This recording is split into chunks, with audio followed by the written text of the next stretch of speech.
Well, like many great stories at Choice, this one actually came from a Choice member who told us that they thought that Kmart was using facial recognition technology. So we went out and looked at the privacy policies of the 25 of Australia's largest retailers.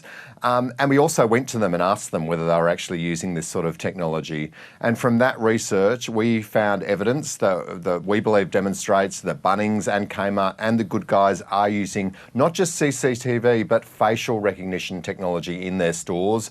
And we don't believe that they're adequately disclosing that to their customers. So how does that work? What is the facial recognition?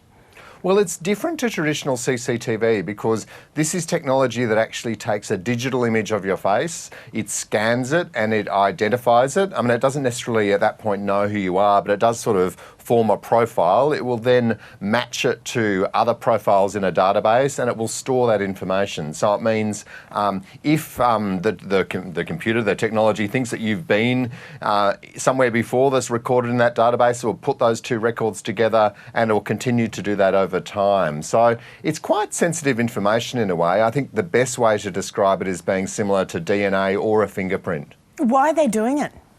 Well, they say it's for theft prevention reasons, or in the case of Bunnings, they say it's to prevent antisocial behaviour.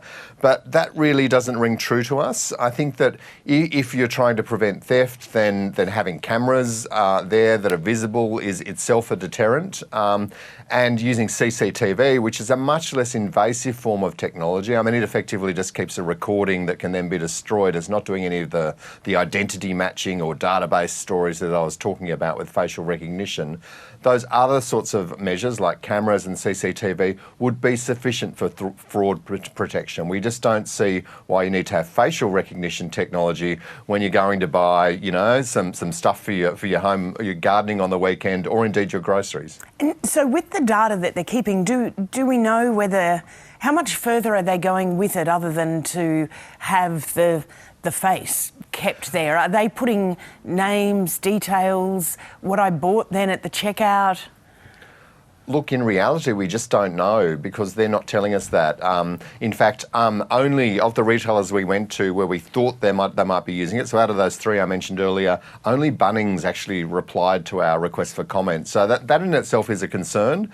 And what we don't know is what they're then doing with those images. Certainly lots of people that we surveyed are concerned that this will be used to create profiles. So they could actually be using it over time to recognise when you go to do your grocery shopping, what sorts of things you buy. That could then be used as part of their marketing programs to target particular types of offers at you or offer you different prices at different times to other shoppers. And I think that's where people start to become concerned that this could be used in ways that are really hard for an average consumer to understand, that could ultimately do harm to the way in which we move about the world as consumers. And I read in your notes, Alan, that you are considering checking whether this is breaching the Privacy Act.